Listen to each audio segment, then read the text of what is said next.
You want the truth, the whole truth, and nothing but the truth? You can't handle the truth!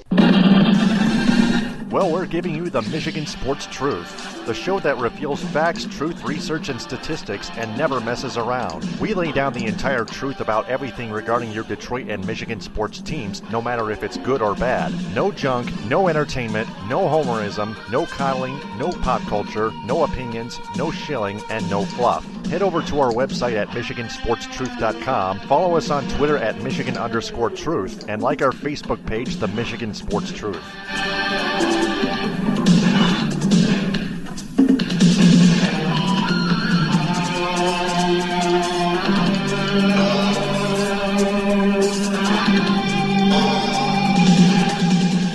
The hosts of the Michigan Sports Truth podcast do not take any suggestions or criticism from any member of its audience on how it should be run. It is up to the host to decide what they want to cover. They also do not intend to be any amount of popular in any way, shape, form, or fashion. Additionally, the views of the audience, right or wrong, do not reflect the actual truth revealed on this program. Episode 309 of the Week in Review is in session. Taylor Phillips and Buck Geno. Follow me on Twitter at DT2Phillips and Buck Geno at Buck Geno, 3 I's for Roman numerals, Buck Geno III. Just got 4 teams to cover. Not much material because the Wolverines are in the Final Four. I love it! For 3, yes sir! They smashed the Texas A&M Aggies 99-72. And then they almost blew a 10-point lead, but held on by 4, beating the Florida State Seminoles 58-54. The Seminoles came to within as close as 3. In the last few dying minutes of the second half, the Wolverines started to struggle really badly from the free throw line, but their defense did some work. Not only that, but Florida State not only made not 1, but not 2, but 3 mistakes. One of them fouling when they didn't need to when they were down by only 3 points with over a minute to go. And in the final possession, the other 2 mistakes, they just lobbed a one-hand 3, and it was well off when they could have taken it to the rack. And then when Michigan got the rebound, Florida State didn't foul, and they handed Michigan the game, but a win's a win. You take it. You're headed to the Final Four if you're the Maize and Blue. First, we'll talk about Thursday, which was just an exhibition of shooting, and I don't think that Texas A&M, I don't know if any team would have been able to beat Michigan at that particular time. And you talk about what Michigan was able to do and how they were able to execute on Thursday. And you thought that maybe Michigan had turned the corner. A lot of people had some trepidation going into that game because of the way that Michigan had played the first 2 games in their sub-regional. And rightly so. They hadn't been impressive, but they got the wins that they needed to get, including a buzzer beater by Jordan Poole. Nobody asks how you got there. They just know where you're at. And Michigan came into Thursday's game against A&M. I think A&M, I don't want to say they were overconfident, but I don't think they were ready for what Michigan gave them at all. And before they knew it, the game was out of hand, and it was pretty much a dress rehearsal for the last 30 minutes or so of that game. So Michigan forcefully into the regional final against Florida State, and then that was a completely different game. Florida State, they were the 9 seed, but boy, they played a heck of a game defensively against Michigan, made them work for every inch that they could gain, and it was a defensive struggle throughout the first half. I think for Michigan, they were pretty fortunate to get out of the halftime or get into the halftime locker room with a 1-point lead. It could have been much worse. They were able to play just as good of defense as Florida State was, and I think Florida State missed some opportunities, especially early in the first half, to really start to pull away and get a lead. They just never really could do that, and Michigan was able to fight back and recapture the lead and then take that into the locker room. Blew it open a little bit during the second half, as you mentioned, got it all the way up to 10 points, and then weathered the storm. Obviously, the biggest question was at the end of the night when Florida State, boy, they ran two really bad offensive sets and ended up costing them. And then Duncan Robinson comes down with a rebound, and they don't foul him. There's a lot of discussion as to why they didn't foul him. I think you keep going until the game's done. Until the final buzzer goes, you have to keep trying. On the other side, you have to look at Florida State and why they didn't foul. Excuse me. You've got Duncan Robinson, who just buried 2 free throws. You're going to have to foul him. You're going to have 8 seconds to go. So the worst thing, or the best thing that could happen for you is now that they're in the double bonus, he's going to get 2 shots. He has to, if he even misses both by some stretch of the imagination that he would miss both. Now you have to come down. It's still a 2-possession game with 8 seconds to go. You don't have any timeouts. You have to now make a basket, regardless of what type of basket it is. You're probably going to go for a quick 2 because that's the fastest way to score. And so let's say you were able to do that, get down the floor in 5 seconds or less. Now you've got the game down to 4 seconds or less. Now you've got to foul again, and now you've got to be able to do that same thing where you have to have Michigan miss 2 more free throws, and then you have to get down the floor again with no timeouts off of a missed free throw. So when you take it and break it down, I know that the post-game interview with Leonard Hamilton was widely panned. Danny Jacobson asked him why he doesn't foul. He has kind of an odd reaction to it. Obviously, catching a coach right after a heartbreaking loss like that's tough to answer questions. But even though I think that the right call was to foul, if you break it down and really think about the possibility, yes, it's very remote. But the flip side is Michigan just did the same thing last game where they didn't think they were going to win. They had a guy miss 2 free throws, and they ended up in this game by virtue of a Jordan Poole buzzer beater. So I get it, but that's really taking away from what Michigan was able to do down the stretch in the second half. And for every Florida State miss, Michigan had an answer. I want to say that Matthews played a heck of a game, got to the rim a lot. I still think Mo Wagner hasn't played his best game of the tournament. He's been very shaky, and he's had to come out a couple of times and be replaced by John Teskey because he needs to calm down, because he's not doing what they're asking him to, whatever the case may be. And he has not played his best game, but they've picked him up. And the rest of the team has been able to forge ahead and get them into the Final Four. They now take on Loyola Chicago. They're an interesting case study. They're an 11th seed. They probably don't make the tournament if they didn't win their conference tournament. But now they're in the Final Four, having beaten some good teams to get on their way into the other side of the bracket in that really crazy salary.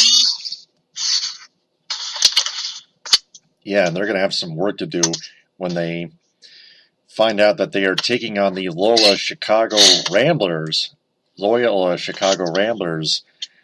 in the national semifinals. Oh, man! That's Saturday at 6:09 on CBS. The winner takes on Kansas. The winner between Kansas and Villanova. That game tips off afterwards about 8:49ish on CBS. Yeah, obviously the more attractive matchup, 2 number 1 seeds. So Michigan is going to play that first game. I think that's a really good thing for them, simply because you get it over with. The longer you wait, the more your nerves are going to tense up. And when you have that first game going, they tell you when you're going to tip. The game never tips at that time because it goes long.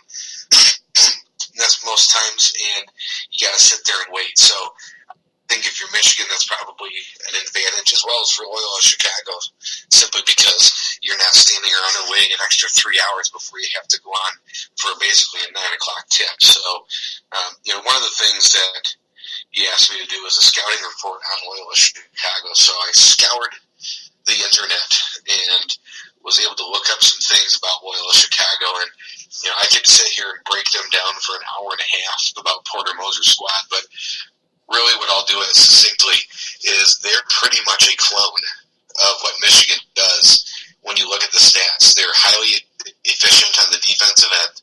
They ranked 18th this year, 18th overall in the NCAA in defensive efficiency. They shoot the three with a 40% clip or better, and they have 5 guys that can get to double figures, and they have a decent bench. I mean, it's basically Michigan staring themselves in the face, except for with maybe slightly better athletes at each position. So this is going to be a dogfight. When you get to the Final Four, after you look at the matchups and everything else, it's always a crapshoot on the Final Four because you can't control what the other bracket's doing, and you never know who's going to come out of there. So as much as you'd like to think that matchups matter in the first 4 games, it kind of gets thrown out the window in the last 2 because out of that whole bracket, you're going to have out of 16 teams, you're going to have 1 team that you're going to be able to play, and it could be the team that's the worst matchup for you is the one that comes out. So, I think that Loyola Chicago and Michigan are going to match up well. I think that Porter Moser does a heck of a job. They run a really tight, disciplined half-court offense. They run a lot of great sets. The other thing that they do, and it's something that Michigan is able to do as well, is they scout the heck out of the other team. And they really get into the tendencies and the play calls and everything else that Michigan or any of their other opponents like to do. They're 32-5 are Loyola Chicago for a reason. It's because they do a heck of a job in pre-scouting, preparing, and getting ready for their opponent. And I think that Michigan, the one benefit that they'll have is they've got almost a full week to prepare for this game, and so they can change some things around. I think that they're more flexible when it comes to offense than Loyola Chicago is. But that's not to say that this isn't going to be a tight game. You would expect it to be, simply because both team styles are pretty similar. Michigan likes to shoot the three and be very good on defense, and Loyola Chicago likes to shoot the three, and they're very good at defense. So it's going to come down to execution. It's going to come down to, it's one of those games where it's going to be every possession counts. It's going to be a battle. I don't think it's going to be an out-and-out shootout. I think it's going to be something in the 60s, maybe low 70s for score. But I think that Michigan is going to have the edge simply because they've proven to be a very deep team in this tournament. They've turned to many a guy in this 13-game winning streak that they've had over the course of the regular season, the conference tournament, now the NCAA tournament. Their bench really goes 10 or 11 deep on any given night, and I just don't know if Loyola Chicago is going to have that. In the span of a 40-minute game, it may not make as much of an impact as it does over the course of a whole season, but when you come to the Final Four, every possession, every play is important, and I think that Michigan, for everything that they've done all year, the one thing you can point to is that their bench has picked them up. They've made numerous adjustments during their first part of the season as far as what the starting lineup is going to be. And so because of that, guys got experience playing the starting roles, playing elevated minutes. There was guys that probably are not now playing very much in the rotation, if at all, but they got some early minutes because John Beilein was trying to figure out what his rotation was going to be. So those guys are coming off the bench with some experience. They also have guys that have some big experience as far as class-wise. They have seniors that come off the bench. They have juniors that come off the bench. So I think that Michigan's probably looking like the favorite, but this is going to be a very tight game. It's going to be very close. It's probably going to be closer to what that Florida State game was than the Texas A&M game. Because if you're Michigan and you come out and shooting like that again, I don't care who you are, you're not going to beat that team. And I think if you're really looking for Michigan to do something like that, you're going to be waiting a while because, boy, that doesn't happen very much in the season. But I think that Michigan is going to have a real tight game ahead of them. And that Kansas-Villanova game isn't going to be much easier for either of those teams. And whoever gets their way to the final, regardless of seeds, because I know there's a lot of folks, especially some salty Spartan fans on the other side, that want to diminish what's happened and diminish what Michigan has to go up against. But whoever makes it into the final game on Monday will have earned it, regardless of the teams that they played so far and what seed they were. Yeah. Going to be looking forward to next weekend, or this upcoming weekend. Monday is the national championship game, which tips off at about 9:10 or something like that, 9:18, whatever. It's going to be on CBS regardless. Yeah, it's always a weird time. It's never at this exact. It's like the Super Bowl. They say it's going to kick off at 6:34 or some other hokey stuff. So it'll tip off at 8:48 or whatever it is. But it's typically a later start, and whoever makes it, like I said, I'm not going to sit here and guarantee that Michigan's going to win. I think they have a lot of advantages, but Chicago didn't just stumble into the Final Four on a string of luck. They're a very good team, and I think that their biggest asset so far in this tournament has been that teams have underestimated them. And even though they're very good, it's a powerful tool to have in your tool belt, and I don't think at all that Michigan will fall victim to that, with John Beilein telling them day in and day out this week that they're playing a very good opponent. Yeah, and the fans think that this old lady that's supporting Loyola Chicago is actually a curse to all the other teams, which is actually not the case. It only motivates her own team. That's all it does. But that's something that's off the court. But what we focus on is on the court, on the playing surface. I mean, it's a fun story, but it doesn't have a whole lot to do with basketball. So, right. It's nice to see, and it's fun to hear about. But I'm not going to sit. She's not going to run the point, or she's not going to be drawing up plays. So no, she's not a witch. It's a nice story. It's fun to hear. And that's the one thing that Michigan has to combat is they're probably not going to be the favorite when it comes to the crowd, because everybody likes an underdog. And even though Michigan is not exactly a favorite when you talk about when they looked at who was going to be in this Final Four, they certainly had a better shot at it than Loyola Chicago based on the odds. And so there's going to be a lot of things that they're going to have to do in the game, but they're also going to probably have to combat all of the neutral fans that are there probably going to be pulling for Loyola Chicago simply because they want to see an 11th seed make the final game. Yeah. So, that's all you need to know regarding your Michigan Wolverines men's basketball team. Now, why don't we go ahead and transition to pro basketball and the Pistons. Left sideline, 3, and he answers. They've won 3 out of their last 4 games. Holy jumping! I love it! Amazingly enough. But all those 3 wins were against garbage teams, the Sacramento Kings, the Phoenix Suns, and the Chicago Bulls.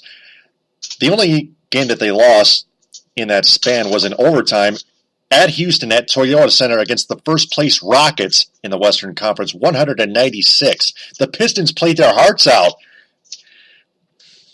and they took very damn good care of all those 3 teams, the Kings, the Suns, the Bulls. But the Pistons may be a little too late. They're 33-40, still 5.5 games back of the Miami Heat for 8th place in the Eastern Conference. They're finally starting to play some good basketball as of late. Not a perfect week, but very good week regardless, except they took care of 3 easy opponents and ran into a very good one in between. Yeah, I mean, if you talk about the Pistons, they played good basketball, but they're playing putrid teams, and so too little too late for the Pistons now.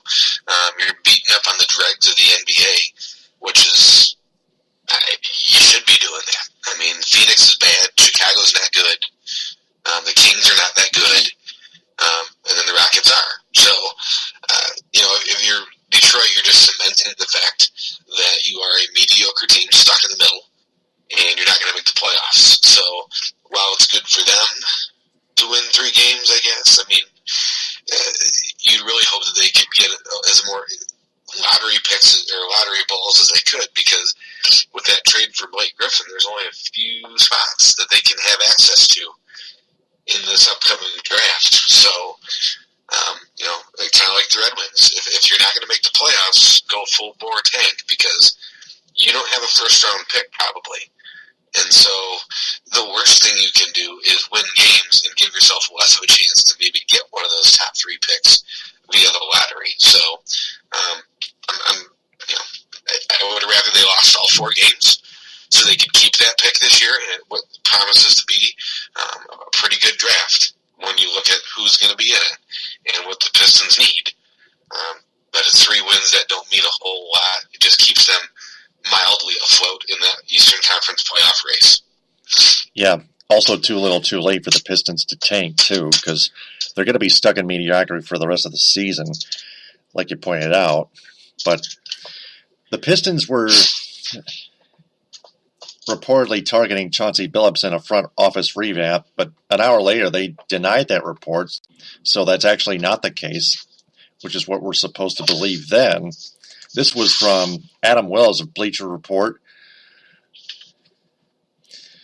Rumors surface, that the Pistons were interested in bringing back Chauncey Billups to the organization in a front office role. However, the Pistons have denied the reports. I'm not really sure if that's going to happen. When they say front office role, I mean, that could mean a million things. It could be an advisor. It could be anything. I think if you're Chauncey Billups, when Cleveland flirted with him a while back, that had a little bit more meat to it than this does. That said, if you're the Pistons, it really just says, even if they're just reaching out to him to gauge his interest, and somebody springs that story out, it doesn't look good for you simply because, you still got Stan Van Gundy and you still got Jeff Bauer. And it's going to be hard for you to really tell those guys, hey, we're not looking to replace you, even though we're looking to replace you. So it's a really tough situation, not only for the Pistons, but for Stan Van Gundy and Jeff Bauer, because if they're going to sit there and deny it, well, there's no reason for somebody to report it if it didn't happen. There's no harm in saying Pistons reached out to Chauncey Billups to gauge his interest, and now the organization is backpedaling on it, saying it never happened. Well, then what did you call him for? Because if somebody knows that you did it, you might as well just come out and say it. You might as well just come and say, hey, we called him to see what he thought about joining the front office. It doesn't mean that Stan Van Gundy is going to be fired. It doesn't mean that Jeff Bauer is going to be fired. It doesn't mean anything. Maybe you're just going to try to bring him on in an advisory role. Maybe you're trying to give Stan Van Gundy some help on the player personnel side. Whatever it is. But I think that it's kind of weak sauce for the Pistons to try to battle this back and say, well, we didn't call him.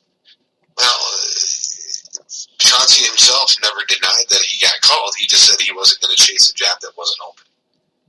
And so, from what I read of it, and again, it's just speculation based on what you can piece together, Chauncey Billups was asked about a position that wasn't open yet. So, that's when the wheels start spinning. Well, what position isn't open yet that could be? Well, there's only certain ones that he's going to be qualified for. He's not a coach. He doesn't have any coaching experience. And the only other thing that it could be would be a general manager or assistant general manager role. And Cleveland flirted with him about that a while back. And he's been considered for other jobs and regarded as somebody that could function in an NBA front office. So just come out and say that you wouldn't reach out for him. You don't have to tell anybody what the job was. You just have to say, we want to add him to the team. It doesn't mean Stan Van Gundy's going anywhere. It could, but you don't have to say that. So I think the Pistons kind of botched this one. We'll go over this later in another segment, but I think it was all kind of dumb the way it went down. They could have just said, yep, we called him about something. He Another said episode. that he wanted to wait for wanted to wait till the season was ended, and that was it. That's all they had to do. So, that's it's a whole lot of much ado about nothing when they could have just extinguished it instead of trying to hide exactly what happened. Yeah, and what I'm reading in the article just now, Rick Bonnell of the Charlotte Observer reported last month that the Pistons general manager Jeff Bauer would have interest in the Charlotte Hornets GM job, and his contract with Detroit expires after this season. So, Yeah, I mean, if you want to piece it all together, I mean, like I said, it doesn't take Sherlock Holmes to piece all these things together. That Jeff Bauer's contract is expiring. Chauncey Billups has been approached about being a GM before. The Pistons are looking to make a change, probably. So they call him. I mean, it's Inspector Clouseau can figure this out. And I think it's just bad business by the Pistons to try to shove it under the rug and say that nothing's going on. I mean, it is. Just call it for what it is and move on. You're not wrecking anybody's career because you're not going to make the playoffs, so nobody's going to be hurt about this. It just, like I said, it's you're not going to get a good draft pick either. Yeah, I mean, it's just a very strange way of going about it. They could have just been up front and said, yeah, we called him. About what? About things. We don't have to tell you what. We're just asking about joining the team. That's it. If people want to run and make speculation after that, that's fine. But now you're just opening yourself up to more speculation by not saying anything. Because the human nature is, if you're not going to tell me, I'm going to find out. And that's exactly what's happened. Is people are trying to figure out exactly why they contacted him and what for. And then he had to come on ESPN and say he wasn't chasing a job that wasn't open, which, I'm no forensic analyst, but when you say you're not chasing a job that's open, that means you were contacted about a job that wasn't open. So, a lot of drama for a team that's not going to make the playoffs.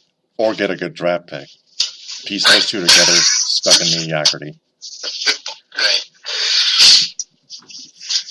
So, this next little topic is not so much a laughing matter. NBA G League's Grand Rapids drive forward Zeke Upshaw collapsed during a game, the final seconds in an NBA G League basketball game, and he was rushed to the hospital. Last we heard, he was in cardiac arrest and in critical condition. That's all we know at the moment. Our prayers and condolences pass along to him and his family. Please get well soon. Yeah, scary situation for them. It was their last regular season game, if I'm reading the schedule right. So, the last home game for the regular season, and it happened at the very end of the game, unfortunately. But nothing new has come out that I've been able to see. But yeah, I'll just echo your sentiments, and hopefully he gets well soon. And regardless if he returns to the court, you just hope in that situation that he just gets everything back in order health-wise, and they find out exactly what the cause was, and you can get back to basketball later if that's the case. Right. So, that's Pistons talk, transitioning to hockey and the Red Wings.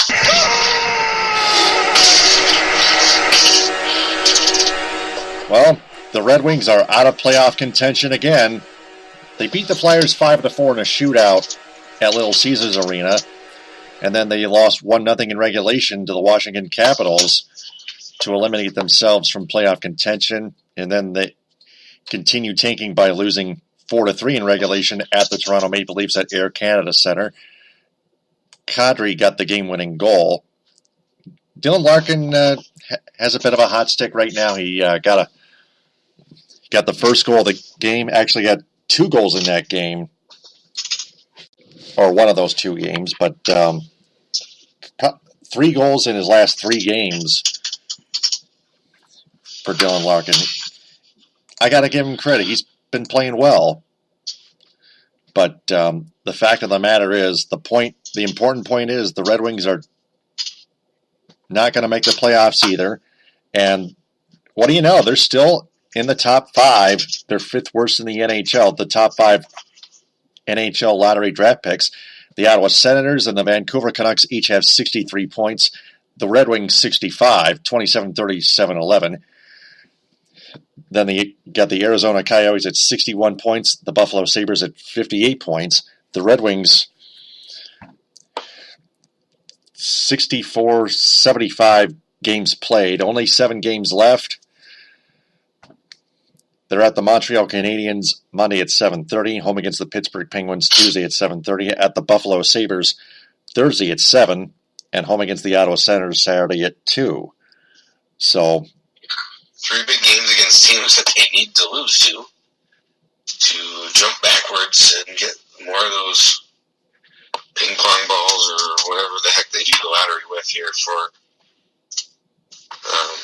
the NHL. But they'll be playing Montreal on Monday, and that's really their first step. They're getting down there. Like I said, I mean, what you're rooting for at this point is guys like Dylan Larkin to play well and for them to lose. Those are probably the 2 biggest things that can happen, because you don't want to see the young guys regress, because that's what's going to be around for the foreseeable future. So you'd like to see those guys get better. And at the same time, you don't want the Red Wings to win, so you want them to drive farther into the abyss and try to get them closer to that top 5 range of getting a pick. yeah. Mm-hmm. So that's the whole point of it. Now comes the other part where Craig Custance, 2 days ago prior to this podcast, wrote an article headlining clarity coming regarding Ken Holland's future in Detroit. It has something to do with Steve Yzerman. Yzerman was commenting that Ken Holland deserves to take a look at what is appearing to be a rebuild, finally. Yzerman said, quote, "I believe with everything he's done, including the a chunk of the 25-year playoff streak, he deserves, may I add, he deserves the time to rebuild it now. He deserves the time and respect of everyone to rebuild it," unquote. That may hinge on one person. Chris Ilitch, that's the person who still has no passion like his father Mike did. And one NHL source said that it would be that they would expect a 3-year extension, but Ken Holland is still rumored to be the top candidate for the Seattle GM gig when the Seattle NHL team opens in 2 years. You do the math. That's a year over.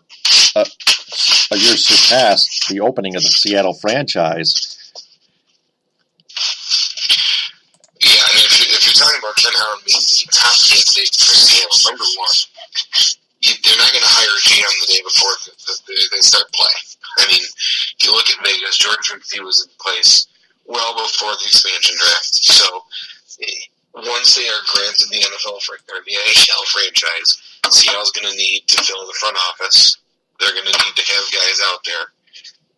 That's including a scouting team. It's going to include pretty much a full complement of employees because, like I said, they're not going to hire these guys the day before the game starts. So if you're Ken Holland and you are continually linked to this job, yet Craig Custance is coming out and basically, I don't know really what he's saying. I don't know if he's saying that Ken Holland is going to definitely come back. If he's saying that Chris Ilitch is basically just telling Ken, well, you just tell me when you're done and I'll go hire somebody else.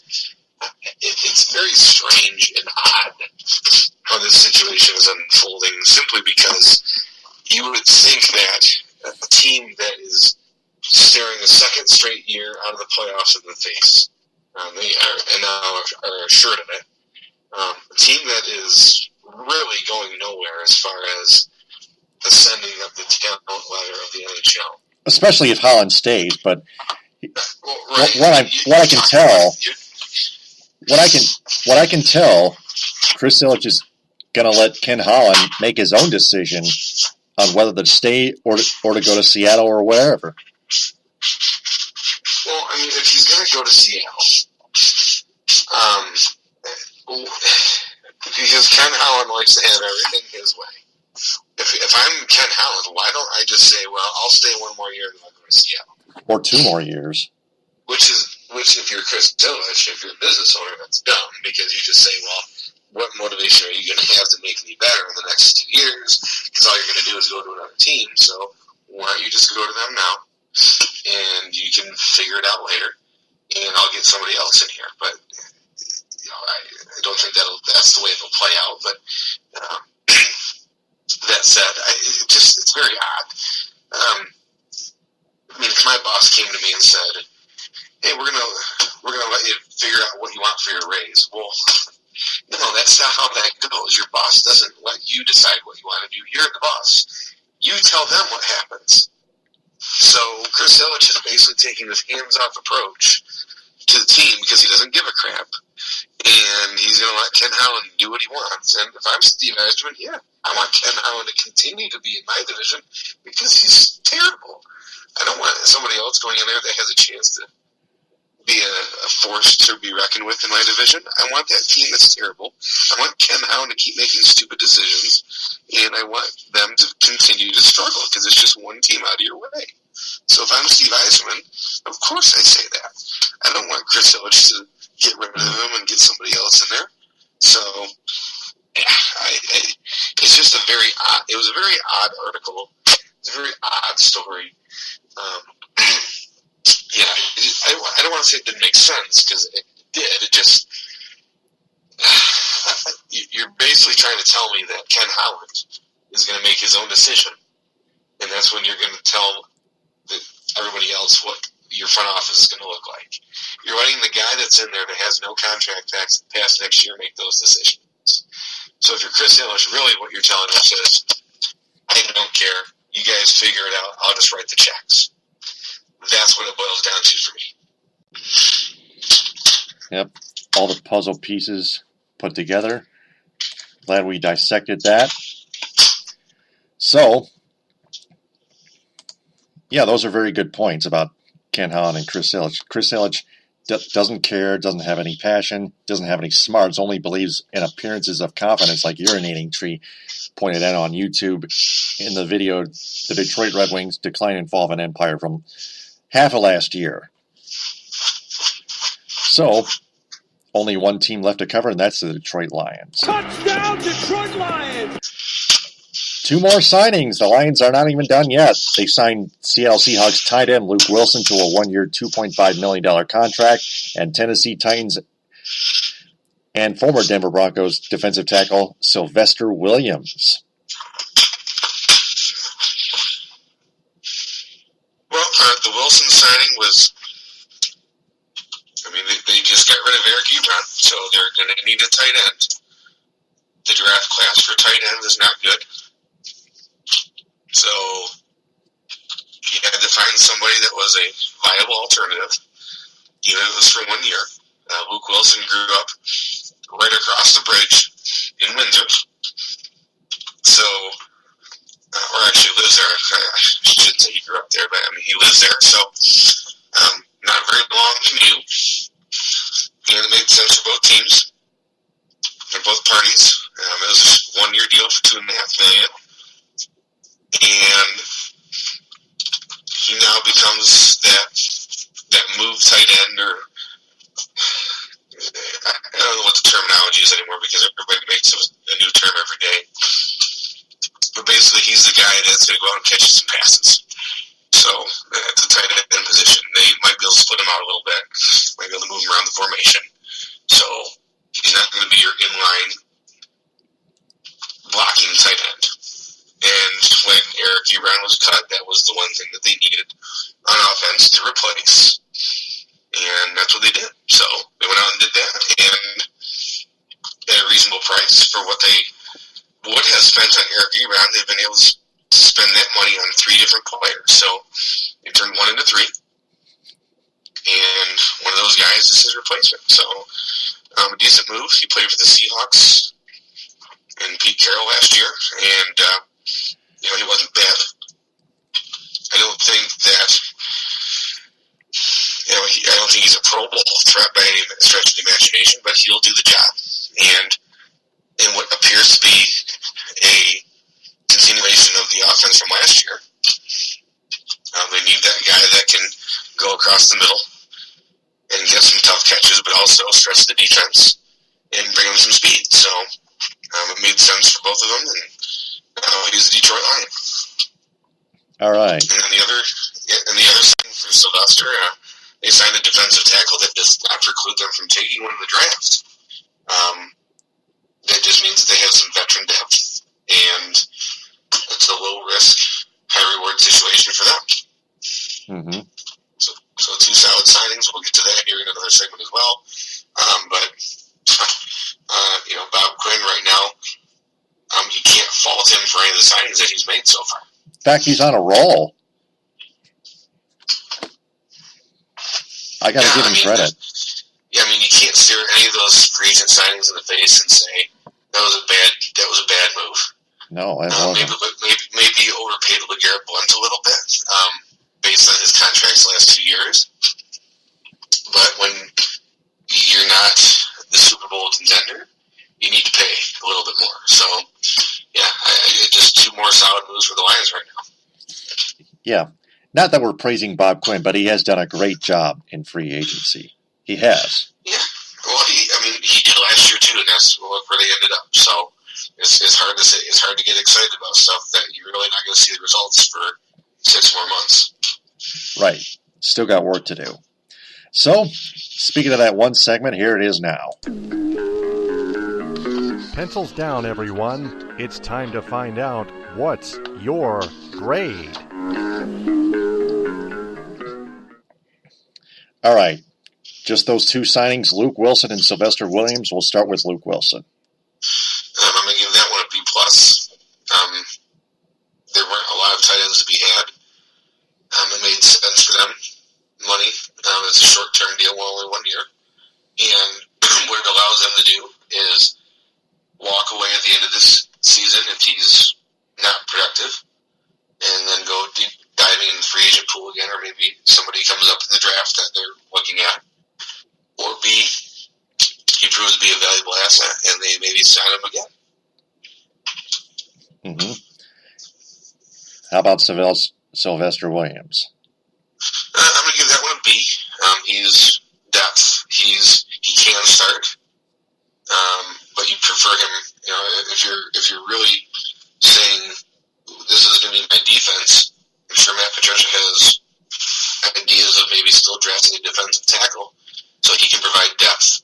And he's been in the league, so you know what he is. And getting an opportunity with the Lions and now head coach Matt Patricia, anytime it's on the defensive side of the ball, you kind of have to trust their judgment on this because there's nobody that knows their system any better than them. And they obviously identified him as somebody that could help them out. So I'm not going to say it's an A- or an A because they didn't go out and make a big splash, but it's a solid signing for them, so I'll give it a B. All right, that's our What's Your Grade segment. So for our audience, if they have a grade for each event, post them in the comment bank in this episode, and please don't go out of line. And that's episode 309 of the Week in Review. Before we sign off, we want to remind everyone to share this episode and our entire podcast on social media and have their friends share that as well, because we want to tell them that the Michigan Sports Truth Podcast is searching for a wider local audience that is fans of sports. So please spread the word about the Michigan Sports Truth Podcast, its Facebook page, and its Twitter handle at Michigan_Truth. Buck, good job tonight. We'll talk to you next week. All right, thanks, man. Yep. I'm Taylor Phillips. Follow me on Twitter at DT2Phillips and Buck Geno at Buck Geno III. 3 I's for Roman numerals. We'll talk to you next week on episode 310. Thanks very much for listening, downloading, and sharing. TTFN, ta-ta for now. The hosts of the Michigan Sports Truth Podcast do not take any suggestions or criticism from any member of its audience on how it should be run. It is up to the host to decide what they want to cover. They also do not intend to be any amount of popular in any way, shape, form, or fashion. Additionally, the views of the audience, right or wrong, do not reflect the actual truth revealed on this program. I love it!